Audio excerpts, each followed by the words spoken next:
नमस्कार, आप देख रहे हैं आज तक। आपके साथ मैं हूं अंजना ओम कश्यप। बूस्टर डोज वाला बजट आज निर्मला सीतारमण, देश की वित्त मंत्री, बूस्टर डोज वाला बजट पेश करेंगी या नहीं। एक तरफ कोरोना की मार और एक लंबे वक्त तक अर्थव्यवस्था में आई चुनौतियां, दूसरी तरफ अगर हम देखें तो चुनाव भी 5 राज्यों में है। क्या इसका भी असर बजट पर देखेगा? इस सब पर रहेगी हमारी नजर। देखिए ये रिपोर्ट।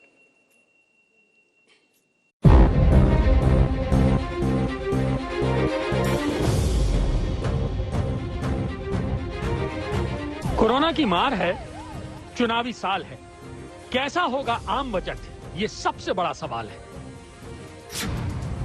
सरकार के सामने जो सबसे बड़ी चुनौतियां हैं, उनमें बेकाबू महंगाई पर काबू पाना, बेरोजगारी घटाकर रोजगार बढ़ाना, टैक्स पेयर को टैक्स में राहत देना, नाराज किसानों की दुगनी आय करने के वादे को पूरा करना, राजकोषीय घाटा कम करके निवेश बढ़ाना और कोरोना महामारी के साथ जीडीपी को बनाए रखना।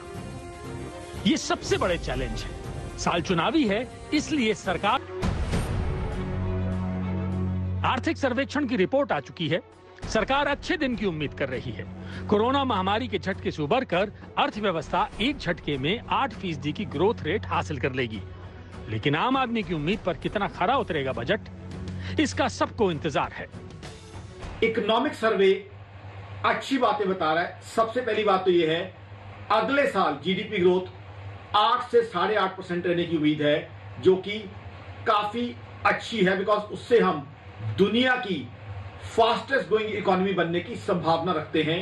तो इकोनॉमिक सर्वे ऐसा है जो उत्साहित करता है और देश की इकोनॉमी की अच्छी तस्वीर हमारे सामने आ रही है। दूसरा, इकोनॉमिक सर्वे में यह हो रहा है क्लियर कि फिस्कल स्पेस है सरकार के पास, यानी कि सरकार के पास कुछ मौका है लोगों की यानी पब्लिक की मदद करने का।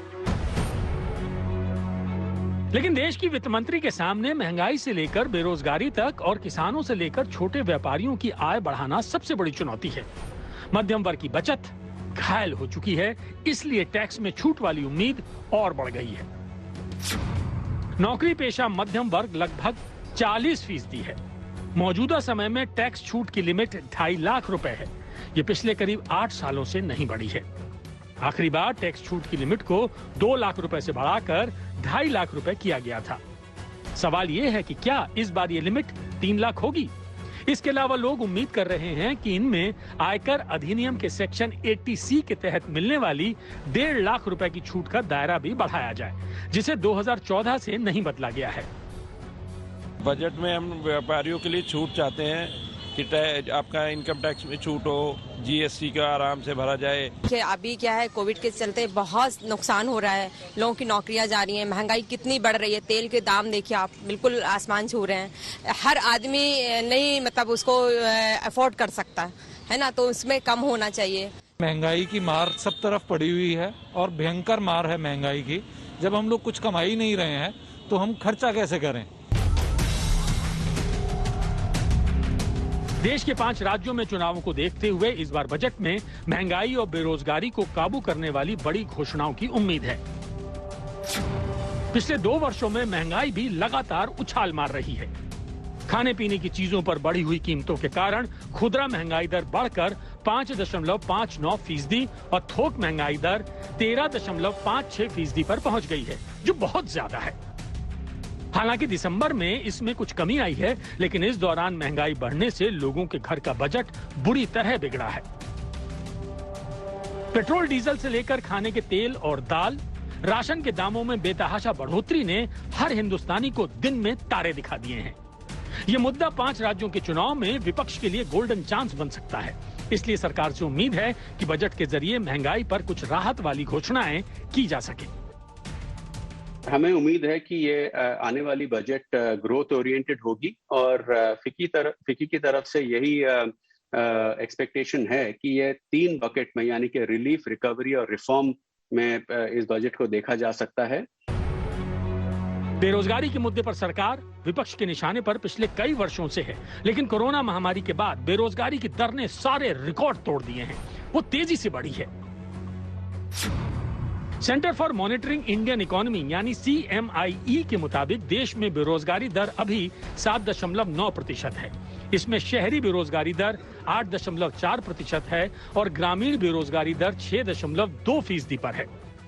देश के कई राज्यों में बेरोजगारी को लेकर युवा आंदोलन कर रहे हैं। चुनावी मैदान में बेरोजगारी सबसे बड़ा सियासी मुद्दा बन चुका है। ऐसे में सरकार के सामने बेरोजगारी दर को कम करना बड़ी चुनौती है। इसके लिए वित्त मंत्री को बजट में ऐसी घोषणाएं करनी होंगी ताकि देश में रोजगार बढ़ाया जा सके। आपको अर्थव्यवस्था की ग्रोथ स्टोरी को बूस्ट देना होगा और उसके लिए हाउसिंग एक बहुत आसान, जिसको हम लो हैंगिंग फ्रूट कहते हैं, एक आसान ऑप्शन होगा और निश्चित तौर पर हाउसिंग को बूस्ट देना पड़ेगा आपको, क्योंकि हाउसिंग का एडवांटेज ये है कि अगर कंस्ट्रक्शन एक्टिविटी बढ़ेगी, हाउसिंग बढ़ेगा, तो स्टील से लेकर के सीमेंट से लेकर वैरायटी ऑफ अदर एक्टिविटी ये बढ़ेंगी, एम्प्लॉयमेंट जनरेट होगा। चुनावी मौसम में आ रहे बजट पर किसानों का मुद्दा छाया रहने वाला है। पिछले कुछ समय से किसानों के भारी विरोध का सामना करने के बाद अब वित्त मंत्री को बजट 2022 में किसानों की आय दुगनी करने पर जोर देना होगा।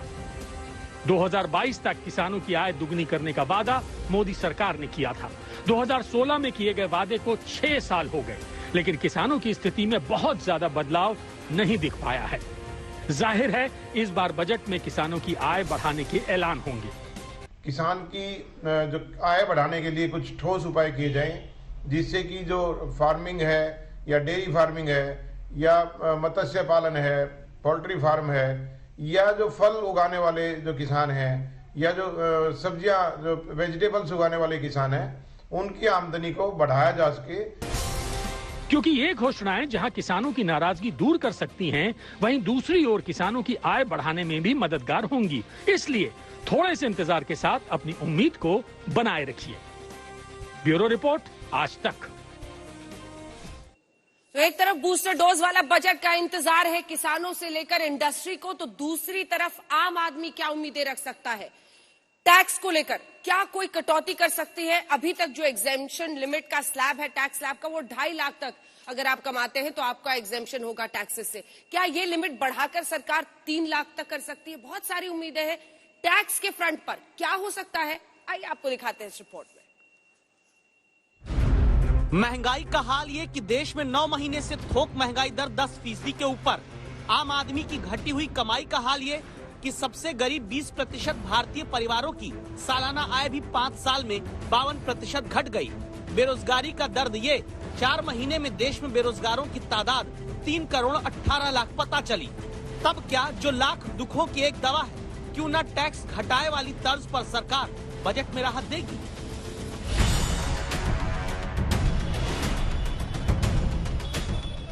एक salaried class is the only class जो सबसे ज्यादा टैक्स पे करता है। महंगाई इतनी है कि वो आज ज्यादा टैक्स मार देता है।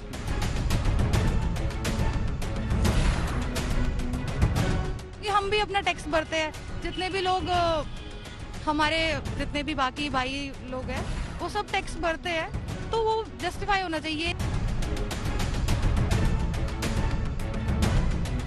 काफी दिन हो गए, एटीसी का लिमिट बढ़ाना चाहिए। अगर इनकम टैक्स में कुछ रिलीफ मिलेगा तो ऑटोमेटिकली फर्क पड़ेगा लोगों को।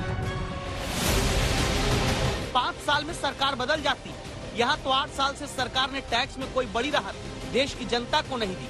बस इतना सा ख्वाब लिए आम आदमी इंतजार कर रहा है कि वो दिन आ जाए, वित्त मंत्री कह दे कि जाओ जनता टैक्स घटा दिया, जी लो अपनी जिंदगी। काहे कि 2014 में आखिरी बार टैक्स में छूट वाली बड़ी घोषणा हुई, उसके बाद से बियाबान सूखा पड़ा। हाँ, 2018 में अरुण जेटली के वित्त मंत्री रहते स्टैंडर्ड डिडक्शन में सरकार ने राहत दी तो थी, तो जनता को मेडिकल बिल और ट्रांसपोर्ट अलाउंस से मिलने वाले 30,000 रुपए के फायदे को खत्म भी तो कर दिया था। कान टैक्स की कैंची से घुमा कर पकड़ लिया था। बस इसी कारण 2 बार सत्ता में बैठाने वाला आम आदमी दुआ करते हुए ये दोहा पढ़ता है, टैक्स इतना लीजिए जामे जनता का घर चल जाए, मैं भी जिंदगी जी सकूं, सरकार भी विकास का काम कर पाए। काफी दिन हो गए, एटीसी का लिमिट बढ़ाना चाहिए। स्टैंडर्ड डिडक्शन जो अभी मात्र 50,000 रुपये है, उसको कम से कम 2 लाख रुपए बढ़ाना चाहिए। मेडिकल रिइंबर्समेंट जो खत्म कर दिया गया है, उसको दोबारा से बहाल करना चाहिए। आजकल महंगाई इतनी है कि वो आज ज़्यादा टैक्स मार देता है लोगों को। अब मेरे जो फैमिली एम्प्लॉयज़ है, दोनों father and mother government employees हैं, जितने हिसाब से सैलरी है उस हिसाब से टैक्सेस भी जा रहे हैं, और टैक्सेस काफ़ी जा रहे हैं। अभी प्रॉपर्टीज़ के लिए भी फॉर्म भरे जा रहे हैं, बाकी चीज़ों के लिए भी फॉर्म भरे जा रहे हैं, तो टैक्सेस काफ़ी बंदे के जो ओवरऑल सर्कल होता है, ओवरऑल इन हैंड सैलरी होता है, उस पर काफ़ी इफेक्ट डालता है। जम्मू के अनमोल की बात सुनने के बाद आपको लगेगा क्या वाकई टैक्स इतना है कि हाथ में वेतन कम लगता है। अब आप ये जान लीजिए कि आम आदमी जो कमाता है उस कमाई पर सीधे 5% से 30% तक इनकम टैक्स भरता है। फिर अपनी कमाई से ही 4% का हेल्थ और एजुकेशन सेस भरता है। पेट्रोल डीजल खरीदा तो 60% पैसा टैक्स में जनता का चला जाता है। गाड़ी खरीदी तो टैक्स, गाड़ी के इंश्योरेंस पर जीएसटी, गाड़ी सर्विस कराई तो टैक्स, गाड़ी सड़क पर लेकर चले तो रोड टैक्स, टोल टैक्स, घर खरीदने की सोची तो स्टैम्प ड्यूटी पर जीएसटी, घर के लिए कर्ज लिया तो प्रोसेसिंग चार्ज, फिर उस पर जीएसटी, घर खरीद लिया तो हाउस टैक्स, वाटर टैक्स, बिजली मीटर तक पर अलग अलग टैक्स। अपनी गाड़ी छोड़ बस, मेट्रो, रेल, हवाई जहाज से चले तो टिकट पर टैक्स कटाता है आम आदमी। फ्लाइट के टिकट में कई बार बेस फेयर से ज्यादा fuel surcharge, service fees, service tax का चार्ज होता है। कैब में चले तो भी जीएसटी भरती है जनता। घर का राशन खरीदा तो एक एक सामान पर जीएसटी जुड़ी रहती है, यानी आप टैक्स भरते हैं। दाल चावल से लेकर 5 रुपए के बिस्किट का पैकेट भी बिना टैक्स के नहीं मिलता। पैसा बचाकर कहीं सेविंग में लगाने चले या निवेश किया तो भी टैक्स। निवेश का पैसा निकालने लगे तो भी जनता टैक्स भरती है। निवेश की कमाई पर short term, long term capital gain tax भरती है। बैंक एटीएम से तय सीमा के बाद पैसा निकालने पर आम आदमी सर्विस चार्ज भरता है। कुल मिलाकर कहानी ये, आम आदमी को जन्म से लेकर मृत्यु तक हर बात पर टैक्स भरने का कर्म करना पड़ता है। इतने तरह के टैक्स भरने के बाद आम आदमी की सीटी बच जाती है। शालिनी अरोड़ा जैसी गृहिणियों को समझ नहीं आता, पेट काट कर घर चलाएं, ये मान लें कि टैक्स भरकर देश चला रहे हैं। दाल है वो कोई भी 150 से कम की नहीं है। जो बजट हमारा 23-24 हजार तक होता था, आज वो 35 हजार तक पहुंच गया है। इस बार बजट में टैक्स में राहत की निर्मल घोषणा वित्त मंत्री करें, इसकी चाहत की बड़ी वजह में से एक है महंगाई। बजट से पहले पेश आर्थिक सर्वेक्षण में महंगाई को लेकर चिंता जताई है। दिसंबर महीने में थोक महंगाई दर ने 12 साल का रिकॉर्ड तोड़ा है। साल भर में रसोई गैस सिलेंडर 250 रुपए महंगा हुआ। बीते साल पेट्रोल डीजल का दाम 25 रुपए प्रति लीटर तक बढ़ा। खाद्य तेलों के दामों में 50% तक का छौंक लगा। महंगाई बढ़ती है तो आय और खर्च में आम आदमी के घर के भीतर असमानता आ जाती है। टैक्स लगातार भरता आ रहा आम आदमी तब उम्मीद करता है टैक्स में राहत सरकार दे। उसे टैक्स में राहत इसलिए भी चाहिए क्योंकि कच्चे तेल का दाम 7 साल के उच्चतम स्तर तक पहुंच गया है। जनता समझदार है, वो भविष्य देखना जान गई है। उसे अंदेशा है 5 राज्यों में चुनाव के कारण ही अभी पेट्रोल डीजल के दाम नहीं बढ़ रहे, वो भी बढ़ गए और टैक्स में राहत नहीं मिली, तब कैसे घर चलेगा। हमें पता है जैसे इलेक्शंस हो जाएंगे वैसे जैसे ये अभी रोड्स बनवा रहे हैं इलेक्शन से पहले, उसके बाद ये वापस से हाई होने वाले हैं। तो हमारी एक्सपेक्टेशन जो है वो है कि मिडिल क्लास इंसान इतना ही चाहता है कि नॉर्मल हमारे जितने भी रहते हैं एक्सपेंसेस वो नॉर्मल ही जाए, क्योंकि हम भी अपना टैक्स भरते हैं। जितने भी लोग हमारे जितने भी बाकी भाई लोग हैं वो सब टैक्स भरते हैं, तो वो जस्टिफाई होना चाहिए। ये नहीं कि जो अमीर लोग हैं वो अपना टैक्स चुराते हैं, बट उससे भी कोई फायदा नहीं होता। गवर्नमेंट को पैसा नहीं मिलता तो वो रेवेन्यू बढ़ाने के लिए पेट्रोल के प्राइसेस बढ़ा देते हैं, अल्कोहल के प्राइसेस बढ़ा देते हैं, तो उससे काफी मिडिल क्लास लोगों को काफी प्रॉब्लम होती है। अमीर आदमी को रिबेट मिल जाती है, गरीब आदमी को सब्सिडी। मिडिल क्लास आदमी देश का टीवी देखता रहता है कि बजट में इस बार टैक्स वाली छूट आएगी, फिर निराशा हाथ लगती रही है। यही कारण है एक बड़े ऑनलाइन सर्वे में 74% जनता की बहुमत से राय है कि आयकर में छूट बजट में दी जाए, टैक्स के स्लैब को रिवाइज किया जाए। 11% जनता चाहती है पेट्रोल डीजल के दाम में सरकार टैक्स और घटाए। 11% जनता ये भी चाहती है कि जीएसटी काउंसिल से बात करके जरूरी आइटम पर टैक्स की दरों में कमी लाई जाए। एज ए वर्किंग क्लास हम तो ये चाहेंगे कि हमें थोड़ा टैक्स में टैक्स की जो स्लैब्स हैं उसमें थोड़ी राहत मिले। अभी जो करंट स्लैब्स में हम एक salaried class is the only class जो सबसे ज़्यादा टैक्स पे करता है। सो हम भी चाहेंगे कि हमें कुछ टैक्स में राहत मिले जिससे हमारा भी टैक्स बचे। We end up paying 30% tax. So कुछ ना कुछ हम एटीसी में जो 1.5 लाख की जो रिबेट है हम चाहेंगे कि यार उसको बढ़ा के 2 से 2.5 लाख रुपया कर दिया जाए। थोड़ा टैक्स लिवरेज और हो, ये हमारी as a salary class we are expecting this that ये होना चाहिए। अगर हमारे एंगल से सोचे तो अगर मिडिल क्लास का जो खर्चा इन 2 सालों में बढ़ गया है और आमदनी आधी हो गई है, अगर वो बैलेंस कहीं पे अचीव किया जा सकता है, that is all a middle class person will ask for. क्योंकि सब तरफ कोविड की वजह से तनख्वाहें तो हमारी कट गई और टैक्सेस बढ़ गए हैं और हमारा घरेलू खर्चे लिटरली डबल हो गए, चाहे वो सब्जी के दाम है, चाहे वो ग्रोसरी है, किराना है, सब। तो अगर हमें सरकार इसमें कुछ रिलीफ दे सकती है, that is all I would ask for. यानी हुआ ये कि महंगाई बढ़ी है। कोरोना काल में या तो सैलरी घटी है आम आदमी की या फिर सैलरी बढ़ी नहीं। खर्च बढ़ गया तो पैसा है कहाँ आम आदमी के पास। ऐसे में टैक्स घटौती ही क्या इकलौता मुख्य विकल्प है जिससे जनता को राहत देना जरूरी है। दिल्ली से तेजश्री पुरंदरे और जम्मू से सुनील जी भट्ट के साथ आज तक ब्यूरो। निर्मला सीतारमण का ये चौथा बजट है। हिमांशु मिश्रा हमारे सहयोगी हमारे साथ जुड़ गए। हिमांशु, बहुत सारे ऐसे रिकॉर्ड है जो उन्होंने बनाए। सबसे लंबा बजट स्पीच देने का रिकॉर्ड भी निर्मला सीतारमण ने बनाया जब उन्होंने 2020 में 2 घंटे 40 मिनट तक के बजट भाषण दिया था। बहुत सारी प्रथाएं तोड़ी गई, पेपरलेस किया गया पिछली बार। उन्होंने एक टैबलेट से पूरे बजट को पढ़ा, स्मार्टफोन पर ऐप लोग डाउनलोड करें, यूनियन बजट देखें, इसकी डिजिटल पुश की शुरुआत हुई। दूसरी तरफ वो ब्रीफकेस खत्म हुआ और लाल बही खाता सामने आया। लेकिन इस बार चुनौतियां बड़ी हैं हिमांशु, बहुत बड़ी चुनौतियां हैं और कैसे जान फूंकती है, बूस्टर डोज लाती है या नहीं, इस पर सबकी नजर होगी। हिमांशु। देखिए बिल्कुल अंजना, सबकी नजर यही होगी कि जितने रिकॉर्ड निर्मला सीतारमण ने तोड़े हैं वो सबको ध्यान में रखते हुए, चाहे वो पिछले साल उन्होंने जो है एक app make in India app के जरिए जो है पूरे बजट को पढ़ा था और सबसे लंबा बजट पढ़ने का रिकॉर्ड उन्हीं के नाम पे है।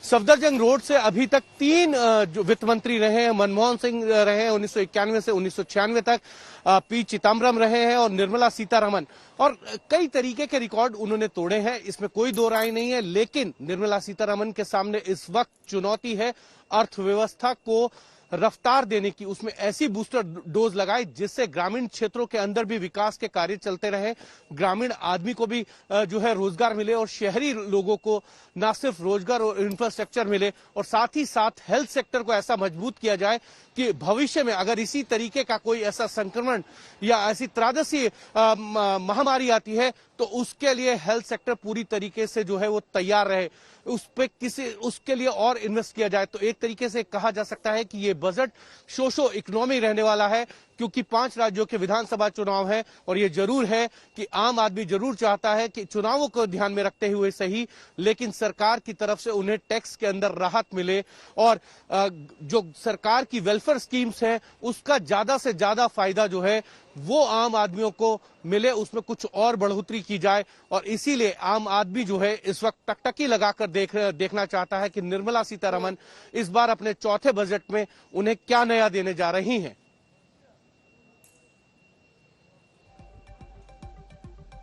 बिल्कुल, अगर हम देखें पूरे रिकॉर्ड्स हिमांशु तो बहुत दिलचस्प आंकड़े हैं, क्योंकि इस सरकार में, मोदी सरकार में बहुत सारे फेरबदल मंत्रालयों में होते रहते हैं। अब सबकी नजर रहती है कि क्या कोई चेहरा ऐसा है जो मंत्री के रूप में उस डिपार्टमेंट में उसकी पहचान बनी। चौथा बजट ये निर्मला सीतारमण का लगातार है। अभी तक का रिकॉर्ड अगर हम देखें तो 10 बजट मोरारजी देसाई ने पेश किए थे, दूसरे नंबर पर पी चिदम्बरम है जिन्होंने 9 बजट पेश किए थे, और उसके बाद से 8 बजट पेश किए थे प्रणब मुखर्जी ने। अब निर्मला सीतारमण ये बजट लेकर आ रही है, चौथा ये उनका बजट है। सबकी नजर रहेगी कि क्या एक तरह से जो जिस एक्सपर्टीज की लोग उम्मीद करते हैं बतौर वित्त मंत्री वो निर्मला सीतारमण कर पाएंगी। कोई मास्टर स्ट्रोक ऐसा सरकार की तरफ से होगा, क्योंकि चाहे वो टैक्स के फ्रंट पर हो, लोगों ने महामारी में बहुत कुछ झेला है हिमांशु, लोगों की उम्मीदें होंगी बहुत सारी कि चाहे वो टैक्स में कुछ टैक्स स्लैब जो होता है उसमें कुछ बढ़त हो, एग्जेम्पशन लिमिट वाले में 3 लाख तक शायद जाए, इसी के साथ और क्या कुछ किसानों के लिए सरकार करती है, इन सब पर लोगों की नजर रहेगी। देखिए बिल्कुल अंजना, ये जरूर है कि आम आदमी चाहता है कि उनको डायरेक्ट जो टैक्स बेनिफिट है उसको बढ़ाया जाए, उसको 2.5 लाख से ज्यादा बढ़ाया जाए। 3 लाख तो नहीं किया जा सकता क्योंकि पिछले कुछ सालों से 2.5 लाख पे ही जो है वो इनकम टैक्स में रिबेट मिल रही है। अब देखना यह है कि क्या सरकार जो है स्टैंडर्ड डिडक्शन को बढ़ाती है, क्योंकि उससे भी एक आम आदमी को डायरेक्ट तो नहीं लेकिन इनडायरेक्ट वे में जो है वो राहत मिलती है। लेकिन क्या किसानों के लिए सरकार कुछ नया करने जा रही है या किसान सम्मान निधि जो है उसके अमाउंट को बढ़ाने वाली है, जो साल के अंदर किसानों को 6,000 रुपए मिलता है, क्या उसमें कुछ बढ़ोतरी होगी? क्या इंफ्रास्ट्रक्चर के लिए कुछ नई चीजें जो हैं वो सरकार की तरफ से लाई जाएंगी जिससे रोजगार बढ़े और महंगाई दर को कैसे काबू करा जाए? ये सारी चीजें आज बजट में देखने को क्या मिलेंगी, ये सबके सवाल हैं। लेकिन देखना यह है कि निर्मला सीतारमण क्या देश के सामने लेकर आती है। लेकिन इतना जरूर है कि चुनावी मौसम है और इस चुनावी मौसम के अंदर आम आदमी बहुत उम्मीदें लगाए बैठा है इस सरकार से कि जिस तरीके से पिछले कुछ समय से महंगाई दर बढ़ी है, खाने पीने के सामानों में जो प्राइस है वो बहुत बढ़ोतरी हुई है, उसको लेकर आम आदमी चाहता है कि उनको फौरी तौर पर जो है ये राहत मिले। लेकिन क्या राहत मिलेगी, ये एक बड़ा सवाल है। लेकिन इतना जरूर कहा जा सकता है कि इस बार सरकार की भरपूर कोशिश होगी कि आम आदमी को जो है वो राहत मिल जाए, चाहे वो इनकम टैक्स में रिबेट के तौर पर हो या सोशल वेलफेयर स्कीम, जो गरीब कल्याण योजनाएं सरकार अलग अलग चलाती हैं उसके माध्यम से आम आदमी को बेनिफिट्स मिले। तो एक ये जरूर है कि सरकार कोशिश में है कि जो अर्थव्यवस्था है वो रफ्तार पकड़ ले, उसमें ऐसा बूस्टर डोज लग जाए कि रफ्तार जो है वो दुगनी हो जाए और साथ ही साथ इंफ्रास्ट्रक्चर, हेल्थ सेक्टर और ग्रामीण क्षेत्रों के अंदर जो है वो विकास के कार्य तेज हों, जिससे रोजगार भी बढ़े और महंगाई दर पे काबू भी पाया जा सके। अंजना, जल्दी से टाइमलाइन बता दीजिए हिमांशु, कब कब कितने बजे होगा? देखिए, लगभग 9 बजे के करीब जो है निर्मला सीतारमण यहां से वित्त मंत्रालय के लिए जाएंगी। वहां लगभग आधा घंटा जो है वो अपने दोनों एमओएस के साथ और वित्त सचिव के साथ मिलकर और अन्य अधिकारियों के साथ जो है बजट पर डिस्कशन करेंगी और 9:30 के करीब वो वहां से जो है राष्ट्रपति भवन जाएंगी। राष्ट्रपति भवन पर राष्ट्रपति से मुलाकात करेंगी और वहां चाय पिएंगी और साथ में जो है बजट को मंजूरी लेंगी और वहां से सीधा पार्लियामेंट जाएंगी और लगभग 10:30 बजे के करीब जो है वो कैबिनेट की मीटिंग में बजट को अप्रूवल होगा और 11 बजे जो है निर्मला सीतारमण लोकसभा के अंदर बजट पेश करेंगी। तो एक तरीके की टाइमलाइन पूरी तय होती है, हर साल यही टाइमलाइन रहती है, इसमें कोई बदलाव नहीं होता है। लगभग 9 बजे के करीब जो है निर्मला सीतारमण अपने घर से यहां से निकलेंगी। माना जा रहा है कि 8:55 पर वो अपने घर से निकलकर 9 बजे जो है सीधा वित्त मंत्रालय पहुंचेंगी और 9:30 बजे वित्त मंत्रालय से निकलकर राष्ट्रपति भवन पहुंचेंगी और लगभग 10:10 पर जो है निर्मला सीतारमण पार्लियामेंट पहुंचेंगी और वहां पर अपने कैबिनेट कुलीग्स के साथ कैबिनेट मीटिंग के अंदर बजट को डिस्कशन करने के बाद कैबिनेट को की मोहर लगेगी। जब उसके बाद जो है वो लोकसभा के अंदर बजट प्रस्तुत करेंगे वित्त मंत्री निर्मला सीतारमण। बहुत से बदलाव किए हैं उन्होंने जो है बही खाता को बदल दिया था, सूटकेस बदल के उन्होंने लाल रंग का एक कपड़ा जो है उसमें बजट को लेके गई थी जो उनकी मां ने तैयार किया था। उसके बाद जो है अगर हम देखें तो उन्होंने टैबलेट के अंदर जो है वो बजट पढ़ा था और वो टैबलेट जो है मेक इन इंडिया का प्रोडक्ट था। तो एक तरीके से निर्मला सीतारमण ने बहुत से बदलाव किए हैं और आपने भी बताया, हम सब जानते हैं कि निर्मला सीतारमण के नाम पर सबसे लंबा बजट पढ़ने का रिकॉर्ड भी है। तो वो आज क्या वो रिकॉर्ड कम होगा और लोगों को राहत ज्यादा मिलेगी, ये देखने वाला सवाल जरूर है। अंजना,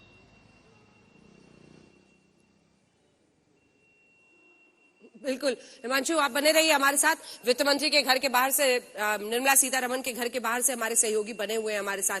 बहुत सारे रिकॉर्ड्स भी निर्मला सीतारमण ने बनाए हैं, लेकिन इस बार बहुत कुछ नया करना पड़ेगा ताकि बेहतरी हो बजट के जरिए, अर्थव्यवस्था के में भी जान आए, दूसरी तरफ आम आदमी को राहत मिले। जैसे लंबे वक्त तक महामारी को झेला है, कई ऐसे लोग हुए जिन्होंने इस दौरान बजट को लेकर, अपने घर के बजट को लेकर बिगड़ता हुआ देखा है, बहुत परेशानियों से गुजरे हैं। इन सब पर हम चर्चा करते रहेंगे लगातार। कई सारे एक्सपर्ट्स भी हमारे साथ जुड़ेंगे। आपको पूरा पता भी चल गया कि वो 9 बजे के आसपास निकलेंगी। पहले वो वित्त मंत्रालय जाएंगे अपने एमओएस के साथ, उस पर चर्चा, उसके बाद से फिर राष्ट्रपति भवन, फिर कैबिनेट जिसमें अप्रूवल होगा, फिर 11 बजे वो बजट पेश करेंगी। तो बने रहिए हमारे साथ। जल्दी से आपको अपनी एक रिपोर्ट दिखाते हैं। देखिए जरा आम आदमी की क्या चुनौतियां हैं, क्या आम आदमी के लिए इस बजट में बूस्टर होगा। देखिए इस रिपोर्ट। बजट पेश करने आ रही वित्त मंत्री निर्मला सीतारमण को सबसे पहले आम आदमी की 2 परेशानी सुननी होगी। हमारे भी सैलरी पे फर्क पड़ा क्योंकि हम वर्क फ्रॉम होम पे आ गए, तो हमारी भी तनख्वाह कम हुई। लेकिन बच्चों का एजुकेशन फीस हम उतनी देते रहे। छोटी छोटी बीमारियों में भी टेंशन लेके हम हॉस्पिटल्स जा रहे हैं, हम मेडिसिन पे बहुत ज्यादा डिपेंडेंट हो रहे हैं। तो उस पॉइंट ऑफ व्यू से भी एक गरीब आदमी अपने आप को घर पे अपना खुद का देखरेख कर सके। अर्थव्यवस्था में तो हम ये चाहेंगे कि गवर्नमेंट ने आज की डेट में other than income tax everywhere they are, मतलब we are being taxed. Income tax तो एक टैक्स है डायरेक्ट, हम इनडायरेक्ट टैक्सेस बहुत देते हैं, हर चीज में जीएसटी है। So as a consumer we want that कि हमें कुछ ना कुछ टैक्स से राहत मिलनी चाहिए। इंटरेस्ट रेट्स काफी कम हो चुके हैं, इन्फ्लेशन काफी बढ़ चुकी है। सो वो गवर्नमेंट को देखना चाहिए कि इसको कैसे मैनेज किया जाए, जिससे इन्फ्लेशन और इंटरेस्ट रेट्स को मैनेज करके इन्फ्लेशन कम करनी चाहिए। इन्फ्लेशन बहुत ज्यादा हो चुकी है। पहले दिल्ली की शीला बहल की बात। ऐसी आम जनता की परेशानी है सैलरी घटना लेकिन खर्च में कटौती न आना। उस पर कोरोना के संकट काल में मेडिकल खर्च जरूर और बढ़ जाना। क्या ये बात सच है? People's research on India's consumer economy यानी प्राइस के आइस 360 सर्वे 2021 के मुताबिक जहां सबसे गरीब 20% भारतीय परिवारों की सालाना आय में पिछले 5 वर्ष के दौरान 53% की गिरावट आई, वहीं लोअर मिडिल क्लास लोगों की घरेलू आय में भी 32% की कमी देखी गई, जबकि मिडिल क्लास के लोगों की इनकम 8% घट गई। अब आय तो घट गई लेकिन टैक्स तो कहीं से कोई घटा नहीं। इसीलिए जेपी सिंह जैसे करोड़ों आम लोगों की चिंता ये है कि टैक्स ज्यादा है, इंटरेस्ट रेट कम है, महंगाई ज्यादा है। बाजार में तब चिंता की बात ये भी, कोरोना काल में गांव से ज्यादा शहरों में बेरोजगारी बढ़ी। क्यों? क्योंकि जनता के पास पैसा नहीं तो बाजार कहां से जाएं? बाजार में सामान कम खरीदा गया तो धंधा घटने से रोजगार घट गया। अब रास्ता क्या है? लोगों की जेब में पैसा आना, क्योंकि लोगों के पास पैसा आएगा तो लोग घूमने के लिए जाएंगे, लोग पिक्चर देखने जाएंगे, लोग शॉपिंग करने जाएंगे। अब एक व्यक्ति शॉपिंग करने जाता है, एक महिला शॉपिंग करने जाती है तो उससे 50 लोगों को रोजगार मिलता है। अब एक ड्रेस आप नहीं लेती हैं तो उससे जो है ड्रेस का सप्लायर, ड्रेस का टेलर, ड्रेस का फिटर, ड्रेस को कई तरह की चीजें सप्लाई करने वाले बहुत लोगों को जो है रोजगार मिलता है। एक नई कार खरीदी जाती है तो कम से कम 10,000 लोगों को रोजगार मिलता है। कोई लैंप देता है, उसके कोई टायर सप्लाई करता है, कोई हॉर्न सप्लाई करता है, कोई इंश्योरेंस करता है उसकी, कोई इसको फाइनेंस करता है। तो इसके लिए लोगों की जेब में पैसा आना चाहिए, लोगों के हाथ में पैसा आना चाहिए। यानी टैक्स में राहत मिले और महंगाई से मुक्ति मिले तो जनता के हाथ में पैसा बचेगा। आम आदमी के पास पैसा होगा, बाजार में अपनी इच्छा और जरूरत मुताबिक खर्च कर पाएगा। खर्च करेगा तो बाजार में और डिमांड बढ़ेगी, डिमांड बढ़ी तो रोजगार के नए अवसर होंगे, बेरोजगारी घटेगी, अर्थव्यवस्था को रफ्तार मिलेगी। सारे मर्ज की एक दवा है, सरकार टैक्स घटाए, इनकम टैक्स में छूट दे, जीएसटी काउंसिल से बात करके कई दरों में राहत दिलाए। दिल्ली से तेजश्री पुरुंदरे और जम्मू से सुनील जी भट्ट के साथ आज तक ब्यूरो।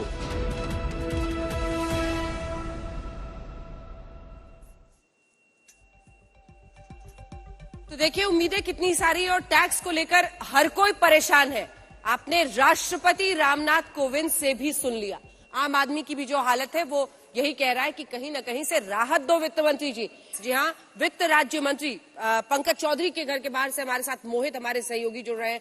मोहित शर्मा, दिलचस्प है आज क्या नया वो करती हैं? कोरोना की महामारी के बाद जो अर्थव्यवस्था ने मार झेली है उसमें ताकत फूंकना, लोगों की जिंदगी में जो परेशानियां रही हैं उसको नए सिरे से कुछ बूस्टर दोना, इस पर लोगों की नजर रहेगी। मोहित। जी बिल्कुल अंजना, आपने बिल्कुल सही कहा है। और तीन चीजें जो जिन पर सभी की नजरें रहेंगी, वो सबसे पहले तो हेल्थ केयर है, क्योंकि कोविड ने एक जो चीज दिखाई है कि कितना इंपॉर्टेंट होता है, कितना जरूरी होता है हेल्थ केयर सिस्टम, और उससे जुड़ी हुई चीजें जो हैं वो ही देखने वाली होंगी। क्या उसमें रियायत कुछ मिलती है, नहीं मिलती है आम आदमी को। दूसरी होगी छोटे व्यापारी जो हैं, क्या उनको भी कुछ सहायता मिलती है। कोविड में अगर सबसे ज्यादा लॉस हुआ है किसी को, तो छोटे व्यापारियों को हुआ है, छोटे उद्योगपतियों को हुआ है। तो क्या उनसे जुड़ी हुई भी समस्याओं का कुछ हल आज दिया जाएगा कि नहीं। और तीसरा, अगर हम देखें कि पिछले कुछ 1.5-2 सालों में जो किसान हैं, उनसे जुड़े मुद्दे भी लगातार उठते रहे हैं, तो क्या इस बार किसानों की जो मुद्दे हैं उनको भी हल किया जाएगा। क्या उनसे जुड़े हुए भी कुछ नए प्रस्ताव लेकर के आएंगी निर्मला सीतारमण जब वो 11 बजे अपनी स्पीच देती हैं पार्लियामेंट में। तो यही सारी चीजें जो हैं वो देखने वाली होंगी, लेकिन जो 3 अहम मुद्दे हैं वो यही रहेंगे। इसके अलावा हालांकि काफी और भी मुद्दे हैं जो निकल करके आए हैं। सैलरीज जो है लोगों की जो कम हुई है कोविड के दौरान, वर्क फ्रॉम होम है, उससे जुड़ी हुई चीजें हैं, इलेक्ट्रॉनिक्स है, उस पर भी सभी की नजर रहेगी, क्योंकि घर से जब काम करते हैं तो ये सारी चीजें बढ़ जाती हैं। तो इन्हीं सारे मुद्दों को लेकर के आज जब लोग सुनेंगे निर्मला सीतारमण को, तो देखने वाली बात होगी कि कितनी चीजें जो है उन पर रियायत मिलती है, कितनी सांस लेने को मिलती है लोगों को।